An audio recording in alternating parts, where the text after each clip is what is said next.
sure everyone gets out. Okay. Wonderful.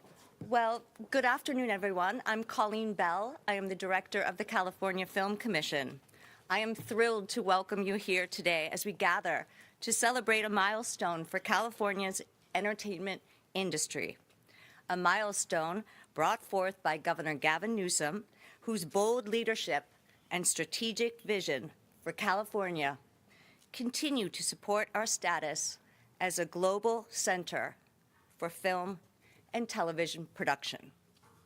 To our labor partners, thank you so much for advocating for our workforce and working tirelessly to ensure a strong future for all entertainment industry members.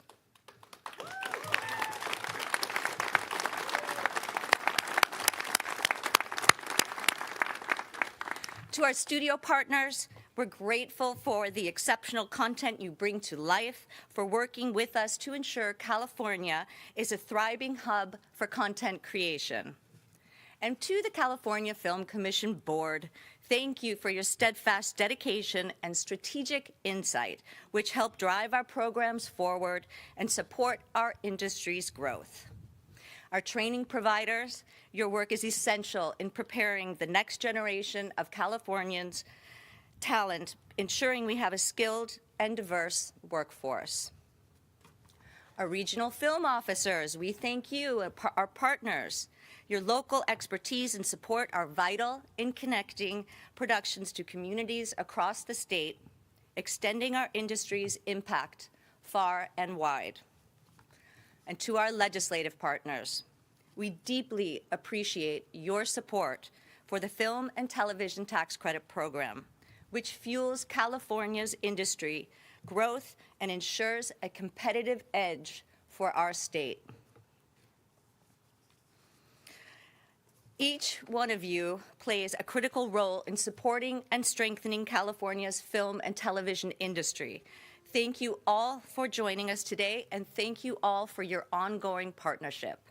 And now, it is my pleasure to invite to the podium Brigitta Romanoff.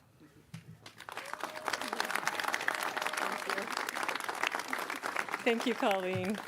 Good afternoon. I'm very excited to be here today. My name is Brigitta Romanov. I'm the Executive Director of the Costume Designers Guild, IATSE Local 892. I also serve on the board of the California IATSE Council, representing over 54,000 behind-the-camera workers in California.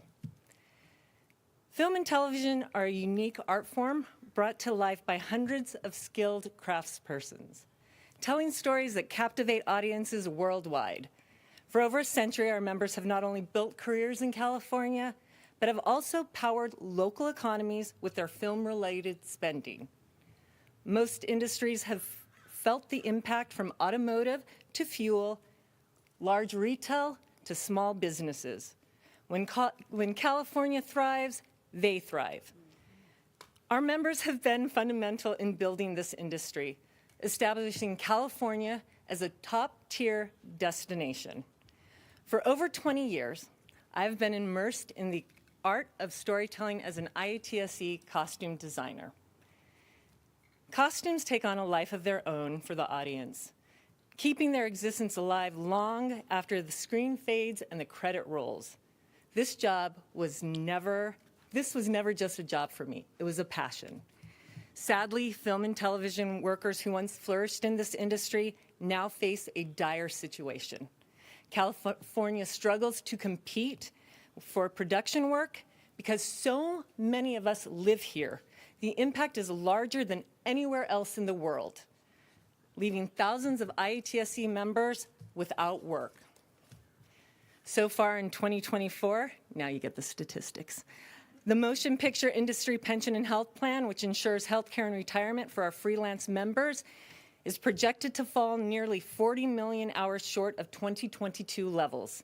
This staggering deficit translates to over 20,000 jobs lost in the crafts alone, resulting in over a $2 billion gap in just lost wages.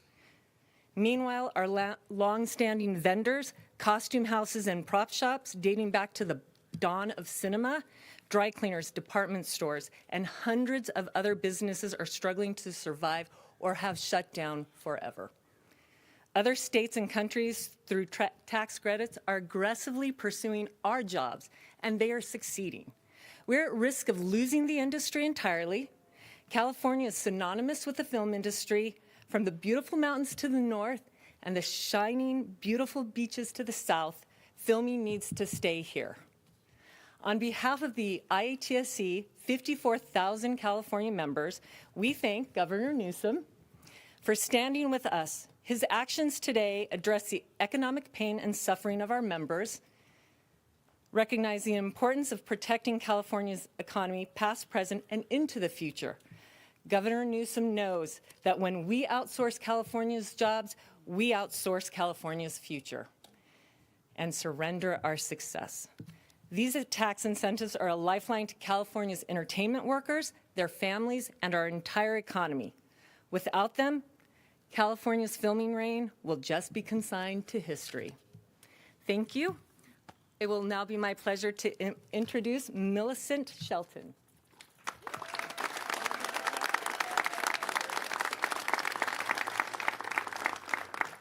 As Brigitte said, hello, my name is Millicent Shelton, and I am a member of the Directors Guild of America. I serve as 5th Vice President on our national board. We represent over 19,000 directors and their teams, which include assistant directors, associate directors, unit production managers, and stage managers. The majority of our members live in California. The DGA is also one of the founding members of the Entertainment Union Coalition, which, since its inception, has been focused on and dedicated to keeping film and television production in California, most recently working to extend the existing tax credit for an additional 5 years. I have been a director for 34 years, starting in music videos, then transitioning to working on over 100 episodes of television. I moved to California in 1996 to work in television because, at that time, everyone knew that if you had the desire, the talent, and the skill to work in the entertainment industry, then California was the place to be.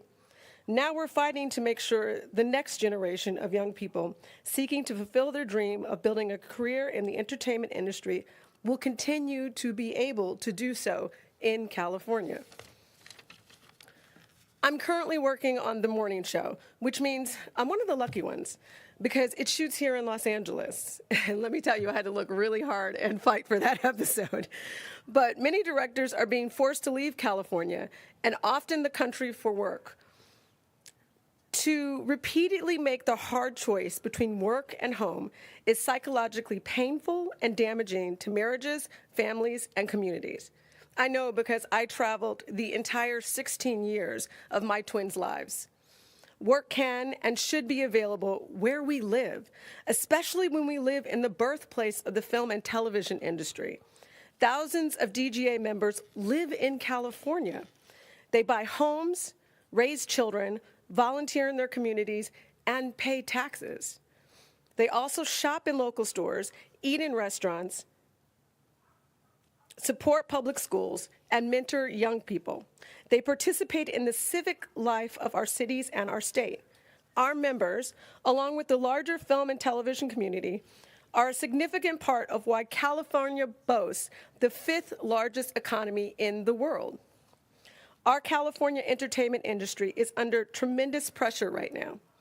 From budgetary consolidation, I knew I was not going to get that word, technology growth, and competition.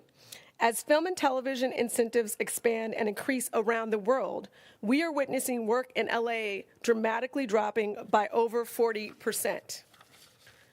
With his announcement today, Governor Newsom has taken bold and decisive action, stepping forward on behalf of the creators, craftspeople, actors, and small business owners who depend upon this industry for their livelihood. The Directors Guild thanks Governor Newsom for taking our plight seriously and for recognizing the value our work brings to this state by protecting the iconic place the film and television industry holds in California. On behalf of the DGA and all of the people who are part of our vibrant and resilient creative industry, we thank you for this evidence of California's commitment to our future. And now I'd like to introduce Alex Aguilar.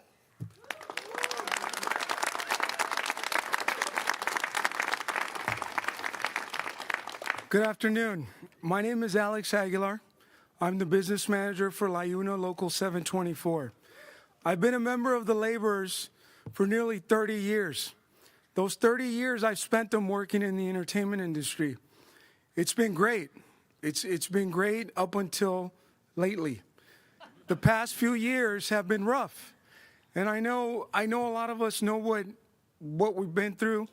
For me in particular, I get calls from members. Some of these members are not just members to me. They're family, they're friends, they're neighbors. And let me tell you what some of these calls sound like or what they're like. They tell me I'm being evicted from my apartment. I'm losing my home. I'm losing my insurance. Those are the type of stories and calls that I get and have been receiving for the past few months. And frankly, it's been rough. It's been rough. It's been hard. This industry, our members, IATSE, Teamsters, laborers, IBW, plasters, we and our members are very dependent on this industry. They buy homes. They think of the middle class goal and that dream of buying a home and staying in California where we were all raised and where we live. And unfortunately, these past few months and years, we've seen members move, relocate to other states, Texas, Atlanta, New Mexico. This is not what California should be like. California is the heartbeat of the entertainment industry. Los Angeles, Hollywood is the heartbeat of the entertainment industry, and it needs to remain that way. And so today, I want to thank the governor for his efforts in pushing this through, because it couldn't come at a more crucial time. I can't get into it enough. I can talk about it for hours, but what I'm telling you is this is very important to the members, to the people of LA, to the people of California, to the families that look like me, that look like some of the folks. We all have members here today standing behind me, and this is what our membership looks like. These are the people that we need to keep working, the families that need to keep staying here in California. So that's my spiel for today. I thank you, everybody, for being here. Thank you, Governor. Thank you to the mayor. And thank you for your hard work. And let's get this done. And now I have the pleasure of introducing our mayor, Karen Bass.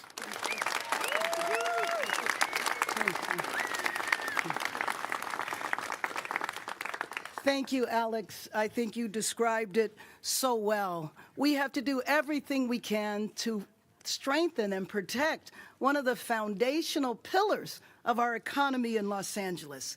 And as he mentioned, this industry touches so many people in our city in so many different ways. Tens of thousands of Angelenos working in the industry, actors, directors, writers, stagehands, and more. But it's also about all of the businesses that are often not talked about, the ancillary businesses that benefit from the entertainment industry. Whether you're talking about the flower shops, the restaurants, just thousands of businesses that participate either directly or indirectly. And one message we want to send from the mayor's office is we have your back. We watched the industry go through tough times through the pandemic. We watched tough times through the strikes. We were hoping that everything would get right back to normal, but that's not the way it has happened. When I was in the State Assembly in 2009, we saw the need to ensure that the entertainment industry thrived. During those years, the industry was beginning to slip away and beginning to go to other states. But since then, many of those states have developed their own industries, and that has really impacted us. I served with now Senator Portantino, and now current Congressmember Paul Krikorian, and we got the first tax credits in the budget. But now and over the years, the tax credits grew bit by bit. But I really want to congratulate and thank the governor for his leadership in making a huge difference, not just increasing the tax credits a little bit, but finally and hopefully making us competitive with New York, with the state of Georgia.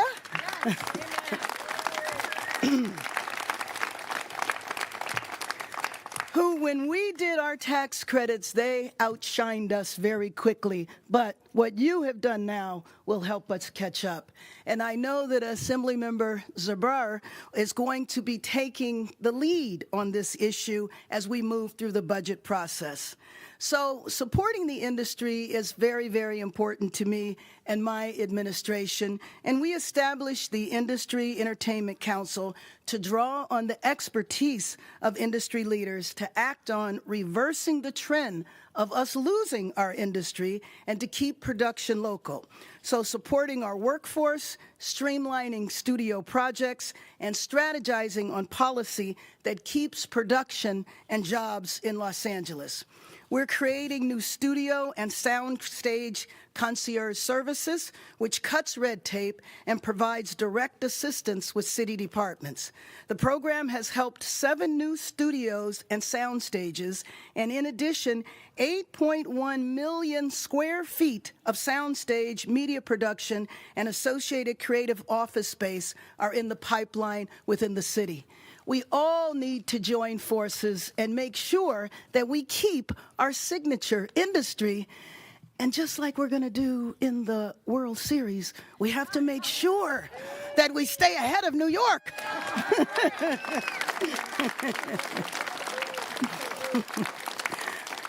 Thank you very much, and let me introduce Assemblymember Zuber.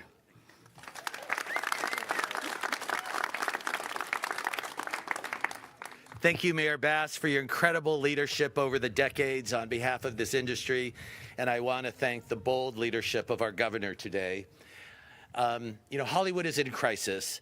Production in California is down dramatically, and we're facing an epidemic of unemployment and underemployment in California's signature, iconic industry. An industry that until recently was responsible for over $42 billion in wages and over 800,000 direct, indirect, and induced jobs across the state of California. As the Assembly member representing Hollywood and the ground on which we're standing today, I can tell you firsthand that increasing the film tax credit is critical to keeping Hollywood in California. Because of the enormous benefits this industry provides for our workers and small businesses, other states like Georgia, New York, Massachusetts, New Mexico, and other countries like Canada and the UK have adopted tax credit and incentive programs that dwarf California's, and they've been successful in luring our jobs away. Next time you watch a film or series at a theater or on your favorite streaming platform, pay attention to the number of productions that display that Georgia's peach. Every time that comes up, my heart breaks, frankly, because that represents thousands of jobs that are leaving California and that are now filmed outside of California. Significantly, increasing our film tax credit to keep California competitive is one of my top priorities, and as you can see, is one of Governor Newsom's as well. Doing so is crucial to protecting hundreds of thousands of California families' jobs and opportunities for small businesses. I'm delighted here today to support the bold and decisive leadership of Governor Newsom, who understands the importance of taking real, substantial action for California families. Thank you, Governor, for always standing boldly on the side of the health of California families and workers, and I'm very grateful, and my constituents are very grateful for what you're doing today. With that, I have the great pleasure of introducing someone who's been a leader in this space for many decades, Senator Anthony Portantino.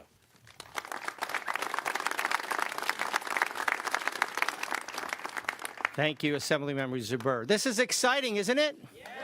This is exciting. I want to give a big shout out to Mayor Bass because the first tax credit happened under her leadership as Speaker, and that set the mark and set a priority. Obviously, I want to give a shout out to my colleague Ben Allen, who's here every time. Let's give it up for Ben Allen. And this is inside baseball. Every time there's an article in the LA Times that doesn't say we're doing enough, Ben texts it to me and says, we got to do more, we got to do more. And so he is a champion for this issue. We also have Assemblymember Sharon Quirk-Silva, who's here with us as well. So I want to give her a shout out. This tall guy over here, we got to give him big props too. That's you. Let's give it up for the governor who brought us all out. And all of the tradespeople and actors and talent behind us. Let's give a big round of applause because they're the driving force behind all of this. I'm Senator Anthony Portantino. I get to represent Glendale, Burbank, Pasadena, long, rich film towns, and it's just an honor to represent them. I'm also the father of a daughter who's worked in Georgia, who's worked in Germany, who's now working on a project shooting in Vancouver. I'd much rather have her home on a Sunday night in my house than traveling around the world making projects that should be shot here. She's probably happy she's not at my house, but that's a whole different issue.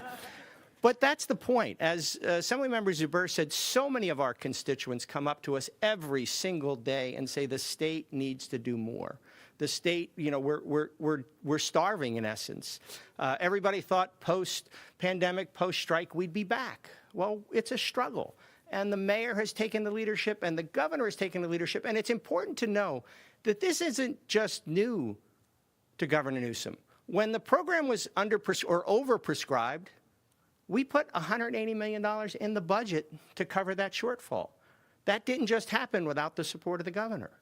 When we needed a tax credit to build more sound stages, the governor stepped up and made that happen. When the program needed to be extended during tough budget times, the governor put a 5-year extension in the budget. Understand that there are people in California that don't get it, that don't believe this is a worthwhile investment. They don't understand this core industry. Governor Newsom does. And that's why it's exciting to be here today to see his continued leadership by proposing this ahead of the budget discussion, because the budget document is a priority document. It says, what does California prioritize with our resources? And investing in this industry, investing in these jobs. And I'm so glad we had a costume designer here to talk about those thrift shops, because many of them are Magnolia Boulevard in my district. And when I go thrift shopping with my daughter, the first thing they say is, we're not doing as well as we did 10 years ago. We're struggling because of the lack of production. So it does ripple down, like the mayor said, like we heard from Brigitte. It affects everyday people, not just the talent. And so that's why it's exciting for me to be here, to share in this continued effort that started with the mayor, is continuing with the governor, to help people have jobs and put food on their table. So it's my honor, my privilege, to introduce the person who brought us all here today, who is stepping up and prioritizing film and TV entertainment in California and all of those union jobs that it represents and all of those tangential businesses. Please give it up for Governor Gavin Newsom.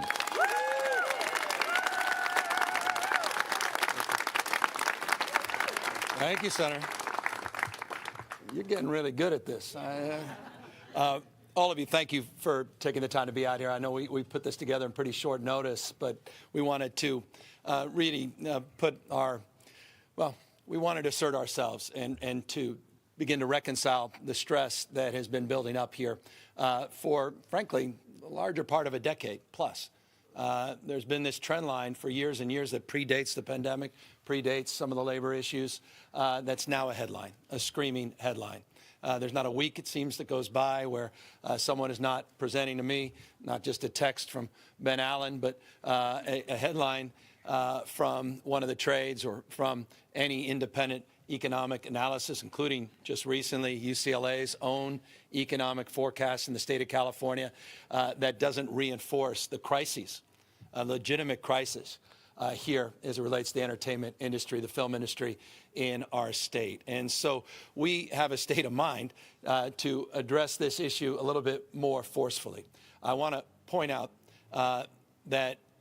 reinforce that what the senator was saying is important. Just a year ago, we were debating this issue. A year ago, we address some of the concerns as it relates to the existing program, the 3.0 version, as we refer to it, and some refundability issues. We looked at the criteria of consideration as it relates to making sure we represent our values. When we talk about labor and workforce, we wanted to make sure that was codified in terms of the existing program. We wanted to extend it to create some more certainty, as the senator said, for an additional 5 years. It was due to expire in 2025. And we wanted to build on the work we did a prior few years before, and that was a one-time appropriation of about $150 million to address some of the soundstage issues and the like. But we recognized that, frankly, we were playing in the margins, and that we needed to be big and bold. And there was some conversation around, well, maybe we can just true it up to $400 million from $330 million. Didn't feel right. We needed to make a statement, and we needed to do something that was meaningful, not just intentional. And so we put this new marker out, $750 million, $330 million to $750 million. And that puts us, you guys really do hate New York, don't you, down here? But it definitely puts us, Mayor, above New York. Acknowledging, that peach, I don't know how they can continue to afford that program, but we'll see how long that lasts down in Georgia. But I will say, compare the values of this state to the values as it relates to workers and women's rights, LGBTQ rights, civil rights, voting rights down in the state of Georgia. I think it's a pretty damn easy decision. For those that make these decisions, I hope that's, if you believe in those values, I hope you can express them by moving your feet, not just praying, as they say, not just talking about them, but actually coming back to the state of California. And I hope this creates a little bit of, anxiety for the people in Florida, or rather Georgia, and a little bit of anxiety for those other states. But I hope it also creates a different conversation with those, again, folks that make these decisions. So we're grateful for this opportunity. We're grateful because this state is back on track. Record-breaking tourist numbers last year. Population in the state is growing. You saw first time in over a decade more Fortune 500 companies in the state of California than any other state in the nation. That's the first time since 2014. The state is back, more resilient than ever. And that includes, you may have seen some of the finance numbers. That revenue is back up. We're going to be projecting, well, I don't want to get ahead of my January budget, but we're in a position we can afford this, and we need to do this. This is about jobs, this is about investment, and it's about recognizing and closing that the world we invented is now competing against us. 38 states, it's not just New York, it's not just Georgia. And there's an old saying, if you want to do well in the future, you got to invest in the future. And so this is about investing in the future of this industry, future of the state, the values we hold dear, investing in our creativity, this great cultural export, and investing in the men and women in closing you see behind me. And I really appreciate putting the human face on this. I know there's, sometimes people think this is just about all these superstars and somehow subsidizing folks that are well-heeled or well-off. Quite the contrary. This is about working folks. This is about building a sense of community. I love, in this context, it's about, Main Street as well. It's about these small businesses that benefit from this kind of investment and this kind of activity. And it's about pride. It is about pride. You look at the tourist numbers, and we do a survey every single year. 4 out of 10 people have never been to California. In the last survey, said they came to California because they saw it on screen. And that's a point of pride. It's, that's important. So, this is also about brand California. So to all of you, to Colleen and my team, thank you. To the Film Commission, she's been, the day we got sworn in, she said, I need to talk to you about the film tax credit. We're finally here, Colleen. And to Dee Dee Myers, who's been at this, the head of our GoBiz, our business development. Thank you, Dee Dee, for all your hard work on this. To Senator Portantino, again, he's the OG of this. But of course, you got a mayor, former speaker, that really lit things up in 2000. I think it was 9, when you guys did that first tax credit, and we're building on your legacy and your work. And to our champion since the day he got sworn in, Rick Zabur, the Assembly member, who will be carrying this torch, and these are my final words. This is a proposal, and we're going to need all your help. We're going to need your support. We've got some remarkable legislative leaders here, but we're going to need that support to get this over the line. And so I want to thank you, Rick, for your support of this effort, but in anticipation and expectation, all of your support to get this over the line in our January budget. With that, we thank everybody. We're going to take a quick photo, and then we'll go around and ask some questions. Thank you all very much for being here.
So anyway, thank you all for taking the time to be out here. So this, as I said, January proposal.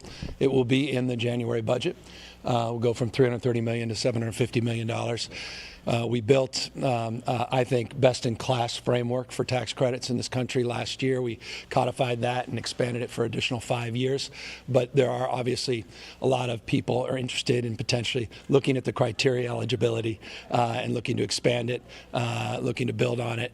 And no one's ideological about that, at least in our administration. We're open argument, interested in evidence, what works best, and we'll work with the legislature through the legislative process. The good news is there's a lot of muscle memory as it relates to tax credits the last few years at the state level, and so I'm confident in the process. Final word, it's been acrimonious, been difficult. A lot of the folks you saw out there assembled, been at odds and been, some would say at each other's throats in some respects. And it's wonderful to see everybody together, united around a position and a proposal at a time when people, again, feel a lot of anxiety and feel so divided. So I think this is also has a unifying appeal within the industry. And final word, it's not the last word.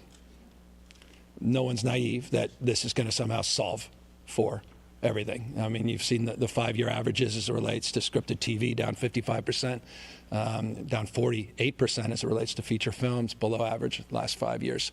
We got a lot of work to do. And so I don't want to overpromise that this is, quote unquote, the only solution. Clearly, we have a lot of other ideas that need to be brought to bear. We have a projection of the cost-benefit ratio of the tax credits versus what actually it might bring in the way of overall revenue, not only locally but to the state. It's a question we ask all the time, frankly, across the spectrum, and as it relates to R&D tax credits, as it relates to all kinds of incentives. There's the tangible and intangible, and then there is just competing data that's collected. And that's what's so interesting at times for you, frustrating as a taxpayer in particular. I'll give you an example. LAECD put out a report, said for every dollar we invest, we generate $24.40 of economic output. And there's contradictory data that say it's only marginal benefit. And so one has to sort of look at all of those, I think, with some an open-mindedness, a little more objectivity. Some are going to push and assert the ROI being off the chart. But one thing is obvious to anyone, the industry here is increasingly on life support. And it needs a pattern interrupt. We need to jolt. And people looking to leave, the email box over the last few months has been next level, because I do think there was an expectation that things were going to turn around after some of the labor unrest, and it didn't materialize, and now people are sort of getting in despair, a little panic. And that's why I answer a question you haven't asked, why I wanted to do it now and announce it a few months before the January budget. You mentioned you have the votes to pass this? Yeah, I do, because I say, where's the members of the legislature? You'll appreciate this. We had more people than I think even members of the legislature that wanted to co-sponsor the extension last year. There's a lot of enthusiasm in this space, because I think what it represents, again, back to pride, values, culture, expression, and freedom. And I think a lot of those things, there's sort of a dark cloud. I don't want to get into politics, but a lot of folks feeling that anxiety as it relates to potential darkness in 10 days, which we're going to do everything to make sure it doesn't happen. And what this industry represents as it relates to free expression, what it represents in terms of diversity and thought, and I think that's it will play well from a perspective of getting those votes. You mentioned the state is in a position to afford this now. How are you going to pay for this increase? It's just part of the budget I'm putting together. We balanced not only the current fiscal year, as you may recall, I balanced for the next fiscal year with the legislature, so we provided a 2-year framework for a balanced budget. We've had some very good revenue news. Some of it has been made public.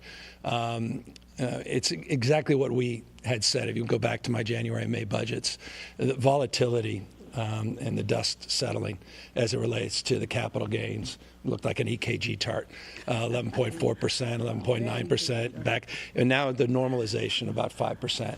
As it relates to capital gains as a percentage of personal income tax. And so it's allowed us to see into the future a little bit more, subject to any external massive recessions and the like. We were able to substantially hold our reserves last year as we balanced for the next 2 fiscal years.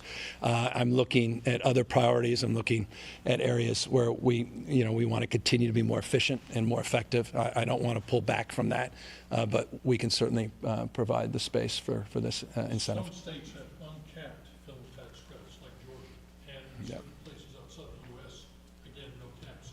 Will a bump to 750 really allow you to compete on the same level with those places that have thrown, if your park raised money at you? Yeah, well, I'm going to let the mayor. Let me just say a direct answer to that. If you look at some of those states that have no cap on it, there are also states that haven't made other investments like we have in education, in healthcare, in social services, in housing.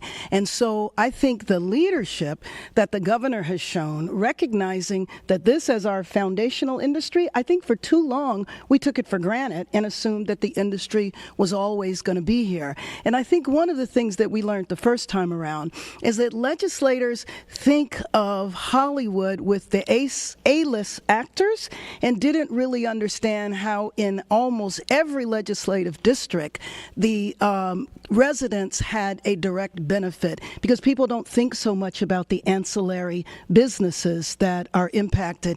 And I remember in those days we were concerned about production going to Toronto.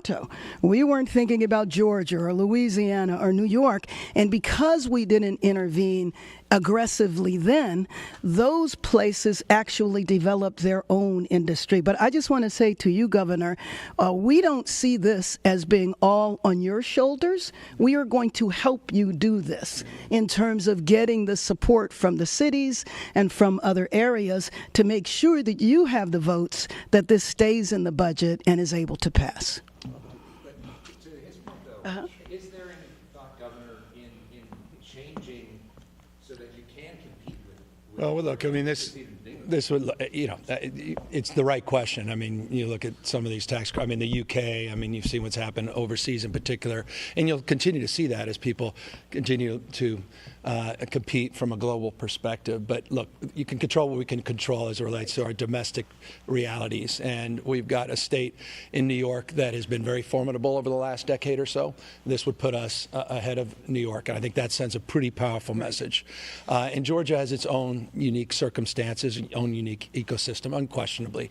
But you got to be careful here. You can get caught in, as the mayor said, into literally sort of a different kind of competition. And that's for limited funds in the healthcare space, in the education space, as she said, childcare space, space for seniors. I mean, these are all things that I'm deeply focused on right now as I'm looking to balance my budget. But look, more than doubling, it's more than doubling.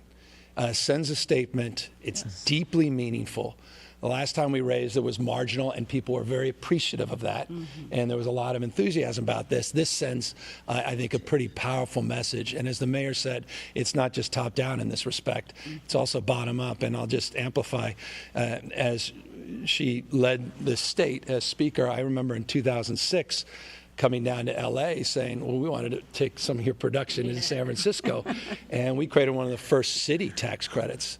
And I was a little frustrated with the state leadership, not with her leadership at the time as mayor, saying we were starting to lose productions. And so, that competition I'm mindful of within cities, within states, and you're right, notably now to start focusing more broadly on global. And that's where the federal government also can play a role. And I'll just tip a hat to an Angelino, who might be the next president of the United States. She may have a thing or two to say about that. Stay tuned. Governor, how quickly could we see production ramp up once this is passed? Well, I mean, I'll ask the film director of the film commission. Oh, thank you so much. Today, extremely important day. The program that I administer through the California Film Commission, we have been oversubscribed for a long time. $330 million annual was not sufficient. Turning away qualified productions that meet our thresholds. We have a very unique, targeted tax credit program. It's about job creation and promoting economic spending. So we feel really good about that. What we'll be able to do with the increase is take in more projects. What does that mean?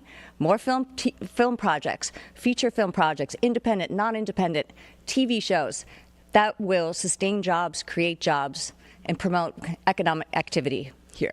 But I mean, the point I think Colleen's making, important point, is we literally were losing those productions. They were leaving. They would not have left had they had processed all the criteria and were eligible. So by doubling this, by definition, you're going to see the benefit. And others never applied. Can you go back? Are you counting on the infrastructure solidity here in Hollywood as being an advantage, in as much as not going to other states, saying, sure, you get the tax credits now, but we have the infrastructure to do everything here without having to outsource your production at various levels down the line? Is that going to give you, with that $750 million, a winning hand overall? Well, let me just say again, before those other states didn't have infrastructure, a number of those other states do have infrastructure now, which really adds the pressure on us to make sure that we can bring the production back.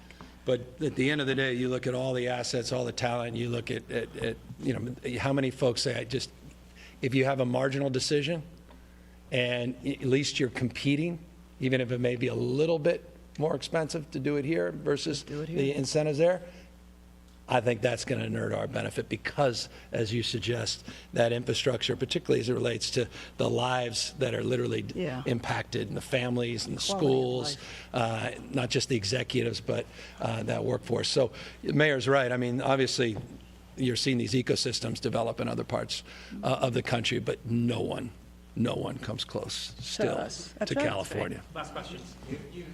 Last question. You talked about New York, Governor. I did. That was the mayor. She was trashing New York. That's right. Yankee. Yes.